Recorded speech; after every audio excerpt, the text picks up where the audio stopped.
Good morning students. आज हम हमारा लेसन नंबर 9 स्टार्ट करेंगे। इसके अंदर सबसे पहले तो हम इंट्रोडक्शन देखेंगे, ठीक है। उसके अंदर हम इंट्रोडक्शन देखेंगे। इंट्रोडक्शन में जो है यहाँ पे आपको शॉर्ट में समरी मिलेगी। इंट्रोडक्शन में शॉर्ट में समरी मिलेगी, जिसके अंदर आपको पता चलेगा कि ये लेसन के अंदर हमें क्या क्या टॉपिक्स इंक्लूड होंगे, ठीक है। चलो, तो सबसे पहले तो the living organisms, characters and habitats. Living organisms मतलब क्या होता है, हमें सबसे पहले लेसन का जो है नेम वो पता होना चाहिए, ठीक है। तो लिविंग ऑर्गेनिजम्स जो है दैट मीन्स कि वो ऑर्गेनिजम्स, वो चीजें जो एक जगह से दूसरी जगह मूव हो सकती है अपने आप, जैसे चल के, ठीक है। तो एक जगह से दूसरी जगह मूव हो सकती है, उसे हम लिविंग ऑर्गेनिजम्स बोलेंगे। और कैरेक्टरिस्टिक्स एंड हैबिटेट, उसके हमको बताना है लिविंग ऑर्गेनिजम्स मूव करने के अलावा जो है ब्रेथ भी करते हैं, उनके अंदर ग्रोथ भी होती है, ठीक है। तो उनको हम जो मूव कर सकते हैं एक जगह से दूसरी जगह, जो ब्रेथ करते हैं, जिनकी ग्रोथ होती जाती है, उसको हम क्या बोलते हैं, लिविंग ऑर्गेनिजम्स, ठीक है। और लिविंग ऑर्गेनिजम्स समझ में आया। अब है कैरेक्टरिस्टिक्स एंड हैबिटेट, मतलब कि उनके कैरेक्टरिस्टिक्स कैसे होते हैं। लिविंग ऑर्गेनिजम्स में अलग अलग होते हैं, तो वो हम पढ़ेंगे। और एंड हैबिटेट्स, हैबिटेट्स मतलब क्या होता है, तो हैबिटेट्स मीन्स कि वो जहाँ रहते हैं, जो उनका घर है, उसको हम हैबिटेट्स बोलते हैं। क्लियर, समझ में आया आपको। तो उसके अंदर जो है हम लिविंग ऑर्गेनिजम्स के कैरेक्टरिस्टिक्स और हैबिटेट पढ़ेंगे, ठीक है, ये लेसन के अंदर। और उसमें इंट्रोडक्शन के अंदर हम क्या है, ठीक है। तो चलो हम स्टार्ट करें। तो अब जो है इसके अंदर ऑर्गेनिजम्स जो है लिविंग क्रिएचर्स, बहुत सारे काइंड्स के होते हैं। ऑर्गेनिजम्स जो है बहुत सारे तरीके के होते हैं, कुछ माइन्यूट होते हैं, कुछ बड़े होते हैं, कुछ बहुत माइन्यूट होते हैं जो हम नेकेड आई से नहीं देख सकते, ठीक है। तो अलग अलग क्लास में उनको डिवाइड किया गया है, ठीक है। इस तरीके से लिविंग ऑर्गेनिजम्स जो है डिफरेंशिएट है। और लिविंग जो ऑर्गेनिजम्स होते हैं वो कैसे होते हैं समझ में आया। दैट मींस लिविंग ऑर्गेनिज्म क्या होता है, तो exact non living that means कि उनके अपोजिट। नॉन लिविंग मतलब कि वो ऑर्गेनिजम्स जो एक जगह से दूसरी जगह अपने आप मूव नहीं कर सकते, जो ब्रेथिंग नहीं करते हैं, उन सबको हम बोलेंगे नॉन लिविंग। क्लियर। ऑर्गेनिजम्स जो हमारे आजू बाजू में है, जहाँ पे हम रहते हैं, वो सब के बारे में हमने देखा है कि हर एक लिविंग ऑर्गेनिजम्स का हैबिटेट जो है दैट मींस कि घर जहाँ वो रहते हैं, तो वो अलग है, ठीक है, अलग है। तो वो कैसे, तो एग्जांपल हमको बुक के अंदर ऐसा बोला है कि अभी अगर हम अलग अलग लोकेशन पे देखने जाए, कि जैसे माउंटेन है, हिली रीजन है, ठीक है, या तो फिर नीचे साउथ में है, गुजरात में, हमारे यहाँ पे, तो हर एक जगह पे क्लाइमेट जो होता है, क्लाइमेट, एटमॉस्फेयर, वातावरण जो है वो कैसा होता है, अलग होता है। हम जम्मू कश्मीर में जाएंगे तो वहां पर का क्लाइमेट कैसा होगा, बहुत कोल्ड होगा वहां पे, ठीक है।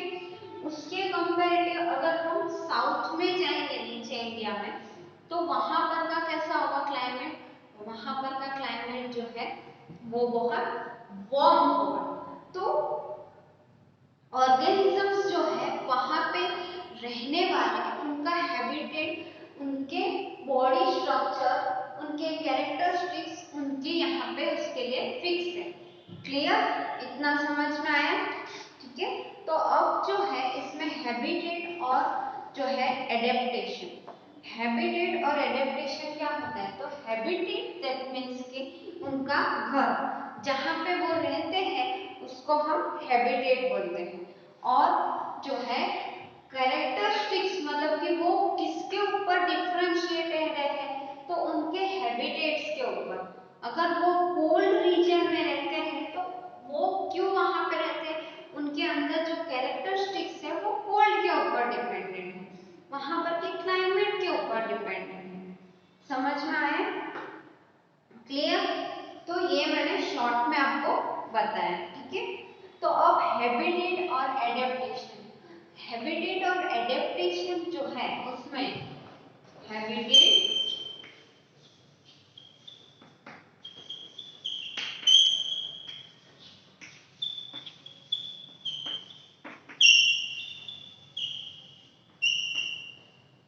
हैबिटेट और एडेप्टेशन जो है उसके अंदर ऐसा है कि हैबिटेट मतलब घर और एडेप्टेशन उनकी बॉडी जो है सबसे पहले वो कोल्ड रीजन में ही नहीं थी, ठीक है। वो दूसरी क्लाइमेट दूसरी जगह पे रहती थी, वहां से वो वहां पे आए हैं, ठीक है।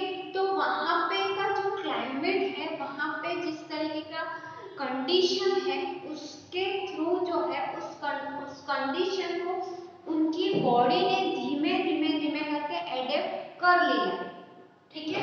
धीमे धीमे करके उसको एडेप्ट कर लिया और अब वो जो है उस क्लाइमेट में, उस सिचुएशन में, उस कंडीशन में बहुत अच्छे से रह सकते हैं, उसको हम बोलेंगे adaptation.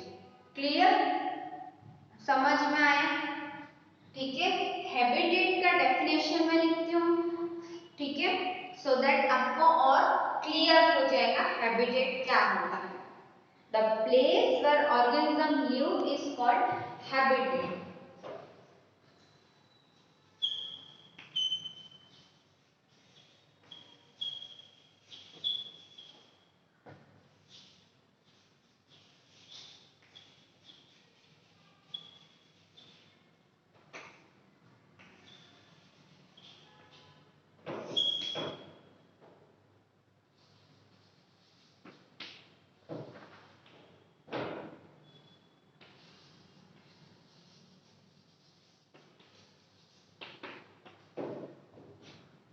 The place where organisms live, that is habitat.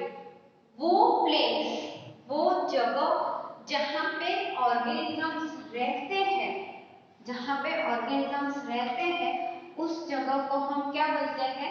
Habitats. Habitat. Clear? Habitat मतलब क्लियर हो गया? हैबिटेट मीन्स अ ड्वेलिंग। ड्वेलिंग मतलब कि जो रहने की जगह है वो। Habitat means a dwelling place, that is home. हम होम भी बोल सकते हैं। The habitat provides us food, water and shelter. Habitat जो है हमें फूड प्रोवाइड करता है, वाटर और शेल्टर भी प्रोवाइड करता है। कौन? हैबिटेट। क्लियर? और हमारी जो और नीड्स होती हैं ऑर्गेनिजम्स की, वो भी हमारी नीड्स को फुलफिल करता है, उसको हम हैबिटेट बोलेंगे। Clear? Several kinds of plant and animal live in same habitat. बहुत सारे तरीके के प्लांट और एनिमल जो है, बहुत सारे तरीके के प्लांट और एनिमल, दैट मीन्स कि एनिमल अगर हम बोले तो एक अलग अलग प्रजाति के होते हैं, हम ऐसा बोल सकते हैं। बट उसमें भी डिफरेंशिएट है, काउ है, बफेलो है, ठीक है, गोट है, कैमल है, तो ये सब एनिमल्स। बर्ड है तो पिजन, स्पैरो, पैरट, ये सब जो है इनका सेम हैबिटेट होता है, ठीक है, उन सब का सेम हैबिटेट होता है। The plants and animals that live on land are said to be terrestrial habitat. The plants and animals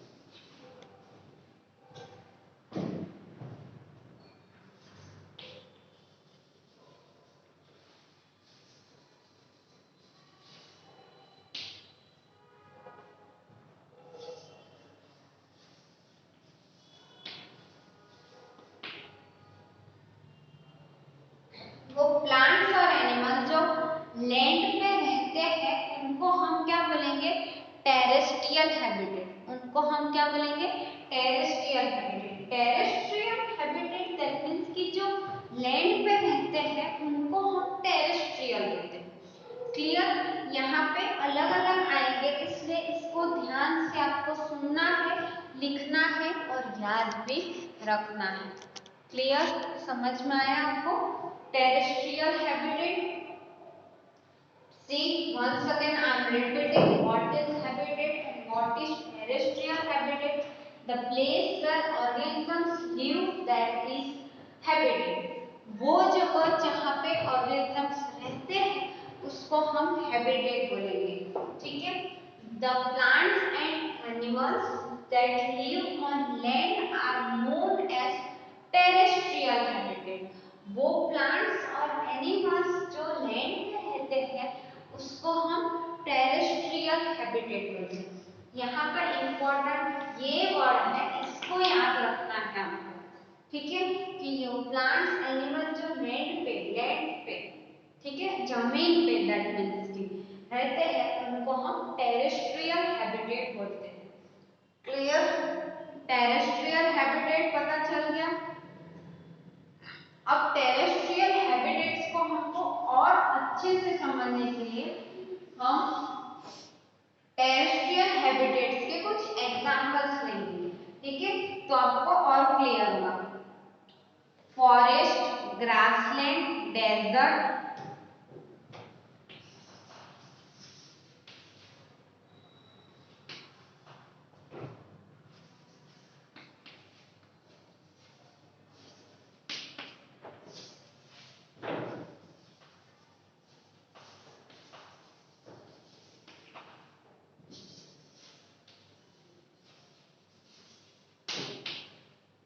forest, grassland, deserts, ये क्या है? तो ये सारे एग्जांपल है टेरेस्ट्रियल हैबिटेट। फिर कोस्टल रीजन, जो कोस्टल रीजन होते हैं वो भी टेरेस्ट्रियल हैबिटेट में ही आते हैं। और कोस्टल के अलावा mountain reason,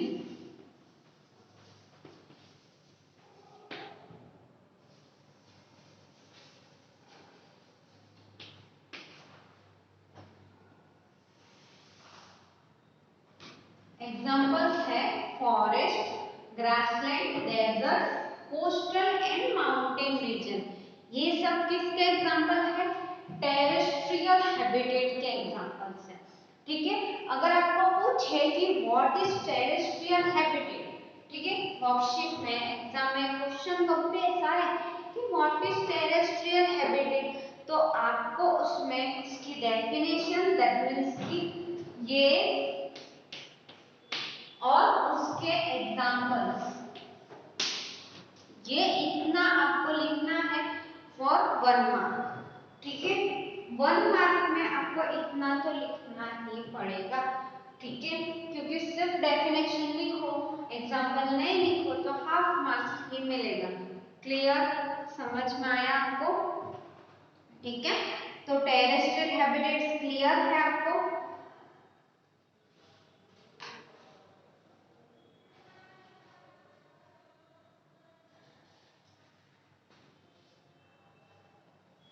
clear, terrestrial habitat आप ये आपकी बुक में नोट डाउन कर लो।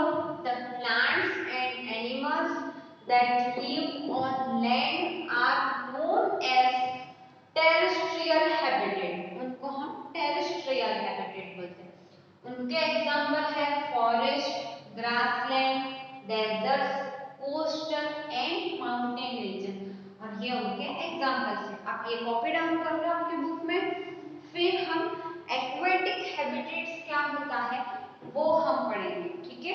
एक्वेटिक हैबिटेट्स क्या होता है वो हम पढ़ेंगे। तो ये आपके बुक में नोट डाउन कर लो।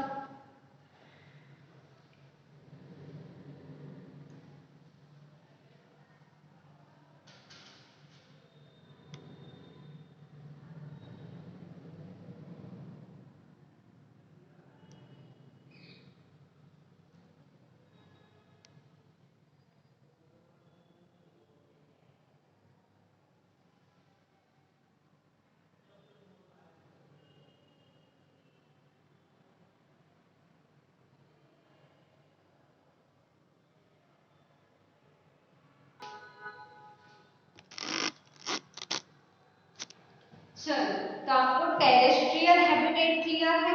अब हम एक्वेटिक हैबिटेट्स जो है वो देखेंगे, ठीक है।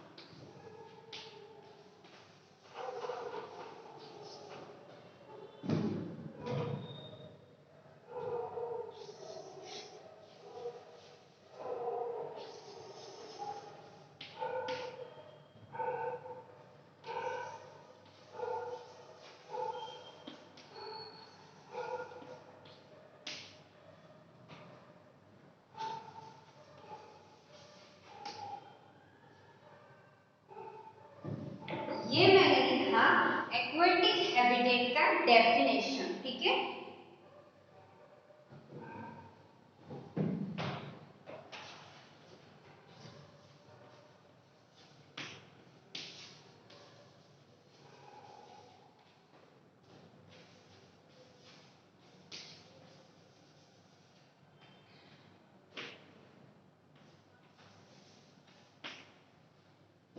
ये इसके एग्जांपल्स है।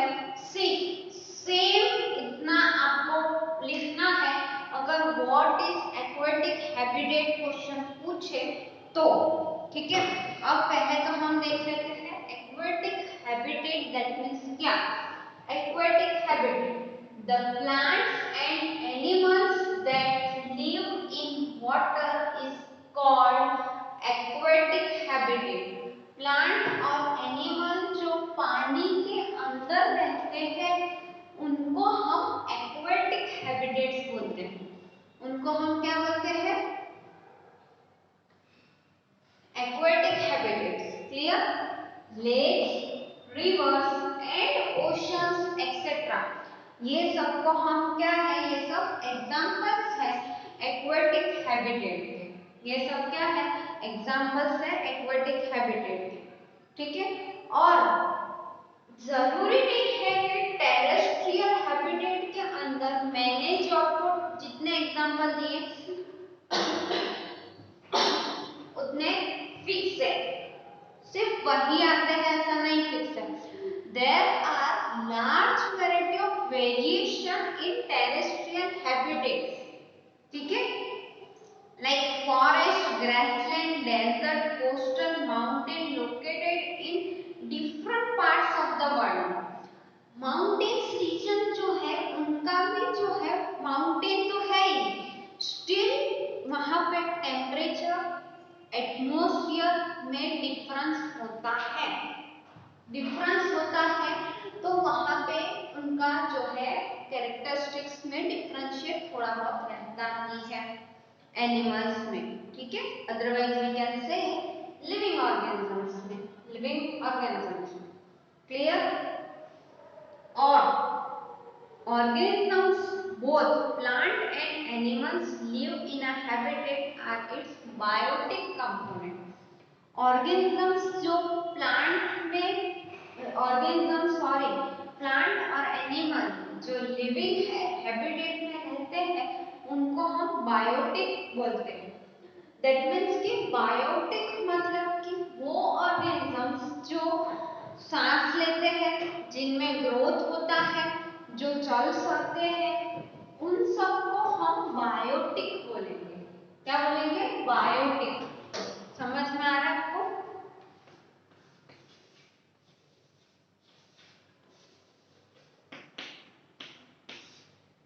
बायोटिक दैट मीन्स क्या?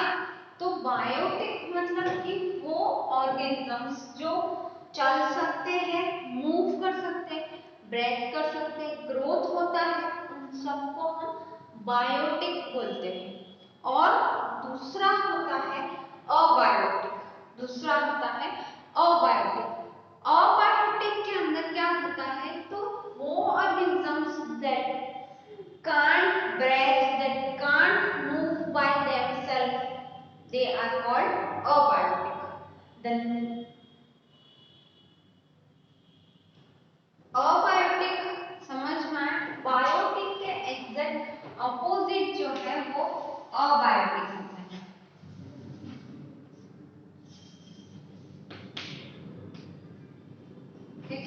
बायोटिक के पूरे अपोजिट अबायोटिक होता है। अबायोटिक की डेफिनेशन में अब बताओ आपको, the non living things such as rock मतलब वो जमीन पत्थर, रॉक्स, सॉइल, ठीक है।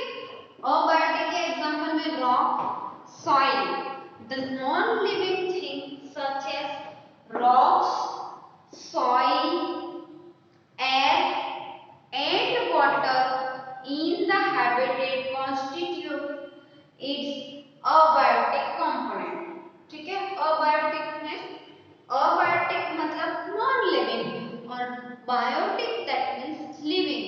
एकदम सिंपल लैंग्वेज में समझो, आपको याद रहे, इसलिए मैंने ऐसा बताया, ठीक है। समझ में आया सबको, क्लियर है? Abiotic, biotic, terrestrial habitat, aquatic habitat, समझ में आया? ठीक है, चलो तो अब हम आगे बढ़ेंगे। आगे है एक आपको दिया है पॉइंट, अक्लाइमेटाइजेशन। अक्लाइमेटाइजेशन मतलब क्या होता है, ठीक है, आपको दिया है अक्लाइमेटाइजेशन। आप ये वाला आपकी बुक में नोट डाउन कर लो, ये इम्पोर्टेंट है आपके लिए।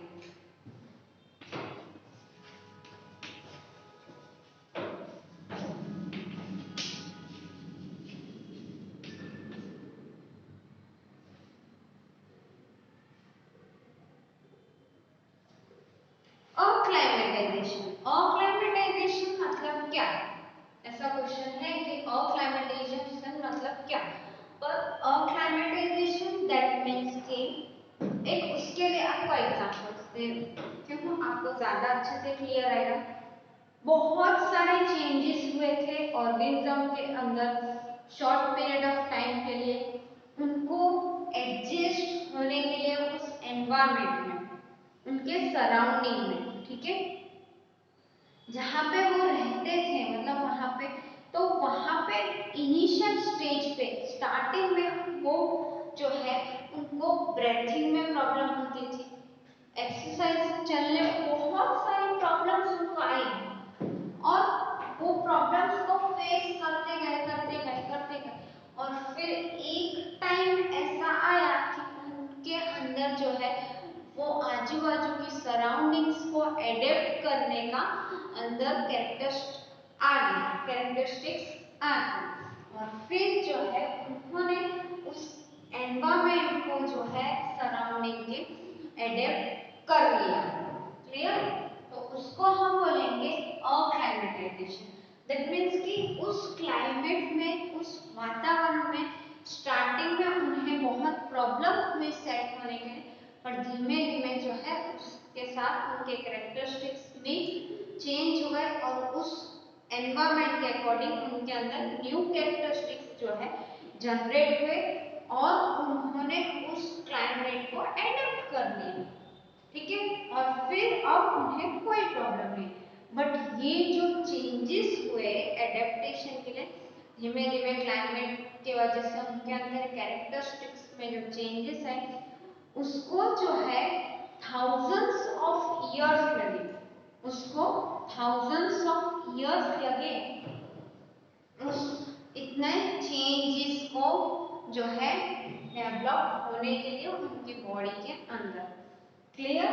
तो इसको हम बोलेंगे अक्लाइमेटाइजेशन। देखो अब जो है कैमल, एग्जांपल लेते हैं, कैमल जो है उसका नेक देखा है कितना लंबा होता है, और कैमल कहाँ पर का एनिमल है?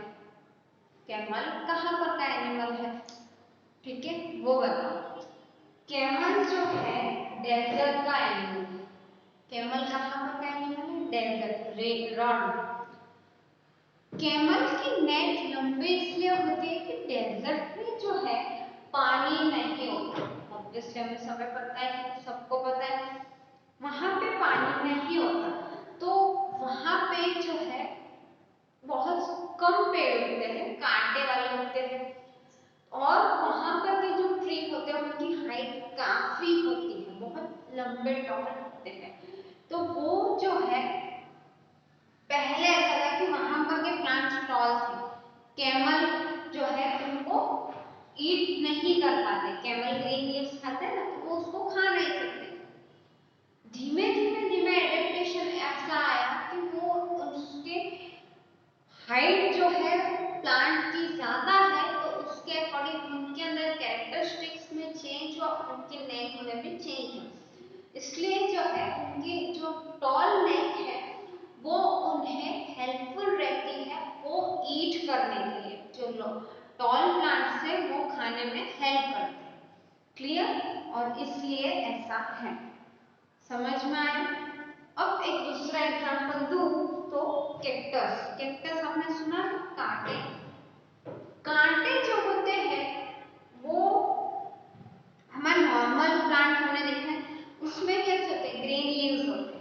कंपेयर टू कैक्टस कैसे होते हैं, ग्रीन लीव्स नहीं होते। कैक्टस मतलब स्पाइन होते हैं, उसमें कांटे होते हैं। तो पहले वहां पे लीव्स ही थे, बट वहां पे वाटर नहीं होने की वजह से उनके अंदर कुछ ट्रांसफॉर्मेशन हुआ और वो लीव्स जो है कन्वर्ट होके स्पाइन के फॉर्म में चेंज हो गए। क्योंकि लीव्स है तो वाटर लॉस होगा, ट्रांसपिरेशन हमने पढ़ा था, तो वो वहां पे पॉसिबल नहीं है, इसलिए वहां पे कैक्टस में स्पाइन होते हैं, कांटे, जिसमें जो है वाटर लॉस नहीं होगा। समझ में? और कैक्टस ही क्यों होते हैं, क्योंकि कैक्टस की जो रूट होती है वो बहुत नीचे तक होती है और बहुत नीचे जमीन में पानी होता है, तो उसको वो एब्जॉर्ब करके वो रह सकता है, ग्रीन सरवाइव कर सकता है वो प्लांट। इसलिए हमें ज्यादा से ज्यादा वहां पे कैक्टस ही दिखाई देते हैं। क्लियर? समझ में आया? ये टॉपिक को हम फिर से और अच्छे से पढ़ेंगे। मैंने आपको क्लाइमेटाइजेशन समझाया, उसको ये एग्जांपल देके समझाया, सो दैट ये जो अक्लाइमेटाइजेशन है वो आपको क्लियर हो, समझ में आया, वो आपको क्लियर हो। तो समझ में आ गया इतना? चलो आज हमने इतना किया है, आज के लिए हम इतना ही रखेंगे। नेक्स्ट लेक्चर में हम आगे पढ़ेंगे। ओके?